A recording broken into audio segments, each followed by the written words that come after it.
నమస్తే అమ్మా. నమస్తే తల్లి. అమ్మా, హ్మ్. తరచుగా హ్మ్. మనం చేస్తున్న వీడియోల కింద నుంచి వస్తున్న ప్రశ్నలనే నేను మీ ముందుంచుతున్నాను ఈ రోజు మాత్రం. హ్మ్. ఒక ప్రశ్న పదే పదే పదే పదే వింటూ ఉన్నాను. ఇది మనం పర్సనల్‌గా నేను మీతో మాట్లాడాను. దీనికి సమాధానం నాకు చెప్పారు. కానీ హ్మ్. ప్రజలందరికీ తెలియాలి. ఖచ్చితంగా అందరికీ చెప్పాల్సిన విషయమే. ఇలాంటి ఆలోచనలో ఉన్నారు అని పబ్లిక్‌గా అడుగుతున్నానమ్మా నేను. హ్మ్. భార్యాభర్తలు దాంపత్యం తర్వాత హ్మ్. పడక గదిని శుభ్రం చేసుకోవాల్సిందేనా? హ్మ్. ఉన్న వస్తువులన్నిటినీ మార్పు చేయాలా? ఇది హ్మ్. ఒకటి. హ్మ్. ఖచ్చితంగా ఆడవారు తలస్నానం చేయాలా? హ్మ్. తలస్నానం చేస్తేనే ఆ రోజు పూజకి వెళ్ళాలా? లేకపోతే ఏమన్నా దోషాలు కలుగుతాయా? చాలా అనుమానంగా ఉందని ఎన్నో ప్రశ్నలమ్మ దీని మీద. ఇంతవరకే నేను అడగగలుగుతున్నాను మీ ముందు. చాలమ్మా. ఏమంటే మన ధర్మశాస్త్రాలను అనుసరించి దాంపత్య ధర్మం కూడా తప్పనిసరిగా నిర్వర్తించవలసినటువంటి కర్తవ్యం. లేకపోతే ప్రోక్రియేషన్ ఎట్లా ఉంటుంది? తరువాతి తరం ఎలా తయారవుతుంది? ఇది పితృణం తీర్చుకోవడంలో ఒకానొక భాగం. హ్మ్. అంటే పితృ రుణం. పితృరుణం. పితృరుణం అంటే బతికుండగా తల్లిదండ్రులకు అన్నం పెట్టడం, చచ్చిపోయిన తర్వాత వాళ్ళకి తద్దినాలు పెట్టడం. అంతే. ఇవి కాక హ్మ్. పితృదేవతలు వేరసలు. హ్మ్. మనవాళ్ళు కూడా వెళ్ళి పితృదేవతల్లో చేరతారు. మనం కూడా అయిపోయాక ఈ శరీరం వదిలితే పితృదేవతలకు ఎడతాం. ఈ మొత్తం పితృదేవతల కమ్యూనిటీ ఉంది. వాళ్ళందరికీ కూడా ఆనందం కలిగించడానికి చేసేటటువంటి పనుల్లో ఒకటేమిటంటే, మనకి ఈ శరీరం కల్పించింది ఎవరు? పితృదేవతలు. అవును. మరి వాళ్ళకి కృతజ్ఞత ఎలా చూపిస్తాం మనం? మనం కూడా మరొక్క శరీరాన్ని కల్పించటానికి సహకరించి, ఆహా! మరొక్క శరీరానికి శరీరం కల్పించటానికి సహకరించటం అంటే భార్యాభర్తలిద్దరూ దాంపత్య ధర్మాన్ని నిర్వర్తించటం. హుహు. అంతే ఓకే. కదా! అది పితృ రుణం తీర్చుకోవడానికి దానివల్ల సంతానం కలుగుతుంది. అంతే. సంతానం కలగడం కోసమే ప్రజాయీ గృహమేధినాం అని చెప్పి రఘువంశరాజుల గురించి చెప్పడం ఏమిటంటే, ఈ సంసారం ఎందుకు చేసేవాడు, దాంపత్య ధర్మాన్ని ఎందుకు నిర్వర్తించేవారంటే సంతానం కోసం మాత్రమే. వాళ్ళ సత్సంతానం.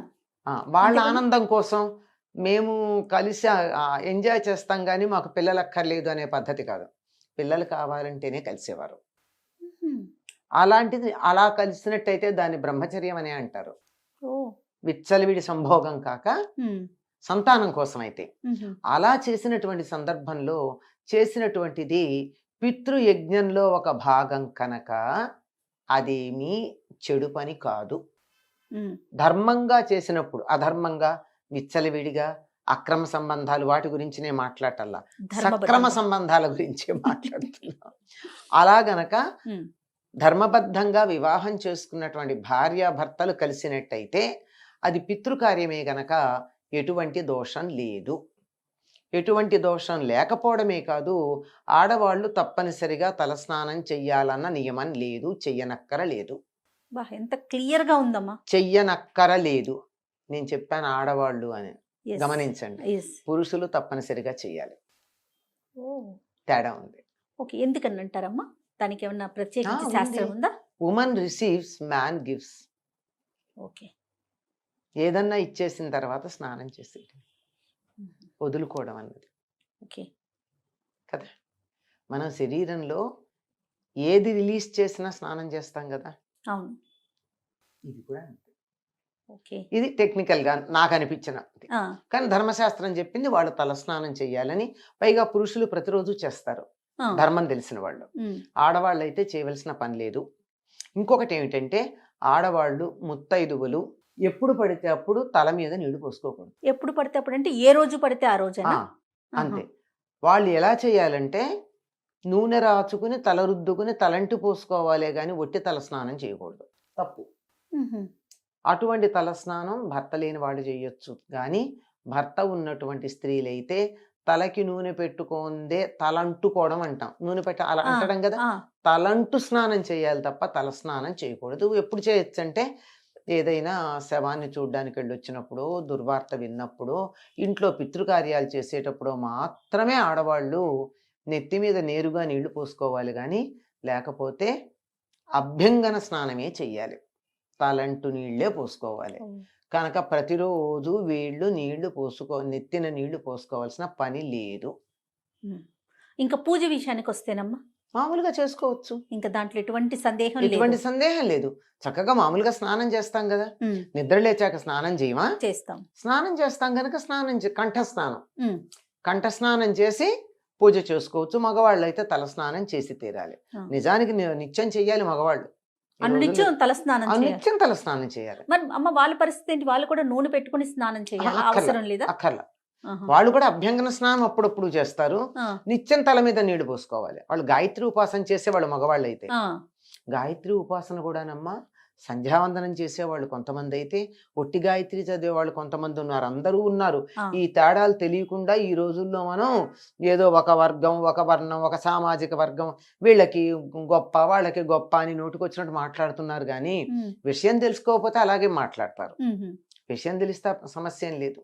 అంటే ఎవరు ఏది చేయాలో అదే చేయాలి, అది చేస్తే అంతేనా? బాగుంటుంది. చేసే గాయత్రి పనిని బట్టి అమ్మా. గాయత్రి చేసే వాళ్ళు కొంతమంది అయితే సంధ్యావందనం అంటే చేసే. సంధ్యావందనంలో భాగంగా గాయత్రి చేస్తారు. ఆహా. సంధ్యావందనం అంతా అక్కర్లేకుండా గాయత్రి చేసేవాళ్ళు ఉంటారు. నేను పొలం పనికి వెళ్ళాలమ్మా, ఆ, నీ కూర్చుని సంధ్యావందనం చేస్తే అక్కడ పొలం కాస్తా గోవిందా. అంతే కదా. అంచేత నువ్వు ఆ పని చేస్తున్నావు గనక నువ్వు గాయత్రి చేసుకుని వెళ్ళిపో. ఆహా. కన్సెషన్, అదే అదే వెసులుబాటు. వెసులుబాటే తప్ప సౌకర్యమే తప్ప బ్యానింగ్ కాదు. ఓకే. చేసే ఉద్యోగ ధర్మాన్ని బట్టి, వృత్తిని బట్టి, ఆరోగ్యాన్ని బట్టి, పరిస్థితిని బట్టి ఎన్ని రకాల సౌకర్యాలు ఉన్నాయమ్మా మనకి. తెలియకుండా ఎగ్జంప్షన్ ని ఒక అధికారం అనుకోవడం, ఉమ్, ఉమ్, ఉమ్. ఎగ్జంప్షన్ ని బ్యాన్ అనుకోవడం, Yes. ఈ రెండు సమస్యలు వచ్చాయి. అవును. ఈ సమస్యల కారణం. Okay. అంచేత తప్పనిసరిగా మగవాళ్ళు చేసేవాళ్ళు Hmm. చేస్తారు, ఆడవాళ్ళు చేయాల్సినటువంటి పని లేదు. Okay. తర్వాత ఇంకో మాట కూడా అడిగారు, అన్నీ కడగాల? ఎస్, దీన్ని అంటుగా ముట్టుగా పరిగణించడం, తప్పుగా ఎవరిని ఇది- అంటుకోకుండా ఉండాలా? అలా ఏమీ లేదమ్మా, తప్పేమీ లేదు. చక్కగా ఏమీ కడగాల్సిన పని లేదు. కాకపోతే ఏమిటంటే మన పద్ధతిలో ఒకరి మంచం మీద ఇంకోళ్ళు కూర్చోరమ్మా.